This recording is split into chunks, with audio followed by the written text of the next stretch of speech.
So there was talking of saving the way of She-Hulk, like what the plot was. Apparently, the plot for Falcon Winter Soldier, which we kind of even guessed before with Endgame, and then rumors backed that up, or at least I thought this was okay. So he's giving Cap a shield. He's gonna feel a sense of maybe he doesn't deserve this, he hasn't earned it, and if the government is working on U.S. agent and he sees that, he goes, that should be Captain America, super soldier serum, blah blah blah.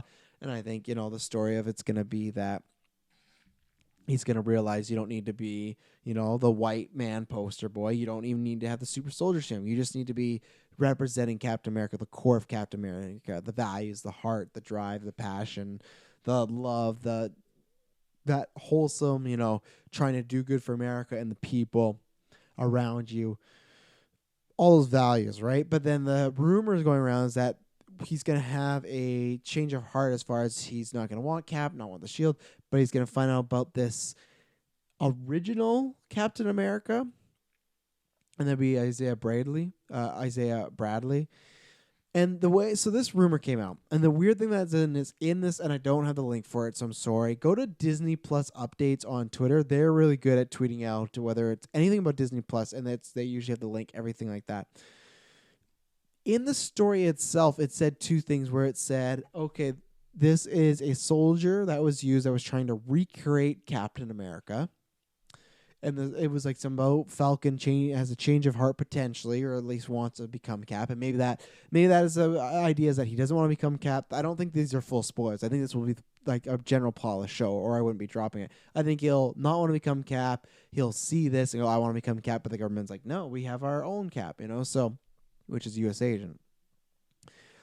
I think that, that's why they're posing it, that he either was they were trying to recreate the Captain America the serum, or that Falcon saw the shady history of S.H.I.E.L.D. and this is the original Captain America. And it said this both in the article, and I think the case of it's just poorly written, and that's the case of what do we go with. The first story I like that, okay, and obviously clearly, and I talked about this before, that race is going to have, I think, a part to play in this show. You already got the parallels of U.S. agent being white, and maybe government saying, we want him to be Captain America, not you, Sam. There's many reasons, but I think they play in a race. I think they haven't done that since Black Panther, so that fits right in there, and it works with the U.S. government right now. And it does also work of seeing maybe this guy, Isaiah Bradley, he didn't get the full serum or didn't fully work out, and he's also a black man, so he can be inspired by him, right? I can go with the first one as far as, okay, he was another experiment, didn't work out, but he still took on that mantle, and I could do that same thing. The second part, or like I said, the second version of this, and that's why I think it's a poorly written article, or that could even mean it's false, that he was the original Captain America.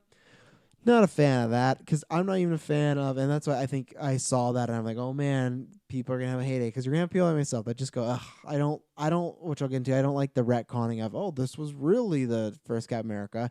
You're gonna have a bunch of stupid ass racists going around that is like, oh, of course they had to make him the first Captain America black, and that's gonna be exhausting to hear.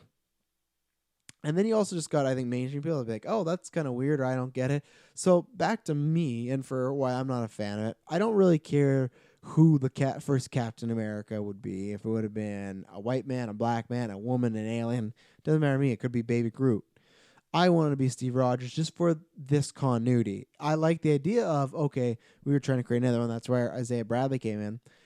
If we do something like, oh, well, secretly before Steve was Captain America, there was a guy, Isaiah Bradley, who was the first Captain America, but he ended up dying, so Steve took it, and he got all the credit. One, I think that also, if we're talking about race, that puts Steve Rogers in a potential dangerous situation. He might not know it, but to be like, this guy created the Captain America, slogan, and then some guy just takes it from him maybe after he dies, unless Isaiah Bradley's there, like, I want Steve Rogers. And that's where just like you get all the stuff where I hate, and we talked about this in Saw retrospective. Go check that years ago, but it's on the feed somewhere. They'd always do this thing where, okay, Jigsaw was the killer, but really there was someone else behind the stuff. There was a trainer. He had an apprentice. Okay. And then this apprentice like went off, like was doing some bad stuff against Jigsaw, and then Jigsaw would take them out and go, "How would you do that? Jigsaw was dead." Well, he had an apprentice before Amanda, you see, blah blah, blah. And then there would be Hoffman, like, "Oh, well, there's an apprentice before Hoffman as well." And then even in the last movie, spoilers for Jigsaw, one of the worst horror movies of all time, they're like, "Oh, you know those 3 apprentices Jigsaw had? Well, guess what? Secretly, there was a 4th one that none of them knew about, and he was before all of them." I hate that shit when they have to do the, "Oh, this person's more important because they were first." No, no, no. That story of them trying to create another Captain America and this Isaiah Bradley character maybe being like, "Fuck it. Like, we can't do the serum. It's not working, but I'm still going to go out there and fight for people, fight for my country, fight for especially black Americans at that time that they still have a hard time in our culture, but even back then, right?" So to me, that has more power, and it's not as lazy just going, "Well, you know, he was the first, so that's why he's important. That's why," and that just feels. I'd rather another way him be inspired by, like I said, the serum doesn't work, and go that way, not just, "Oh, the first Captain America was black, so that's how I'm gonna be inspired." That just sounds kind of lazy writing, and I hope that's not the case, because that's what I love about Black Panther. It tackles race, but it's not lazy about it, and it's not just kind of like a Lifetime family movie way, and that feels like a Lifetime family movie way. So I hope that doesn't happen. I think they got to be careful with this one if these are true. I'm all fine for the Bradleys being introduced, and even Patriot. I think he's kind of an annoying character, but I don't care. There's been rumors he might be on Young Avengers. Sure, do it. There's characters I found annoying before that I end up liking. So that's the route I would go. I hope they don't do this kind of retconning of, "Oh, well, Steve wasn't the first." Even if you do different experiments, fine. But if you look into Isaiah Bradley, he has the Captain America costume. He's worn it before, stuff like that. I think the better route to go is after Cap, because then I feel you also kind of you do kind of damage the relationship a little bit between Falcon and Steve. You know, it's supposed to be this full on, "Oh, this is the guy, and he's has all the values I need to be Captain America. What can I do?" And I think it just enforces it too. If it's after Steve, like, "Oh, there's another person that has these values, I can do this." Where it's like, "Oh, well, Steve wasn't the first. Did he take these values from them?" It just gets muddled and messy, and I don't want it. I don't want it. So we'll see how it happens. Still excited for that show. One of the shows I'm most excited for, and yeah, we'll see.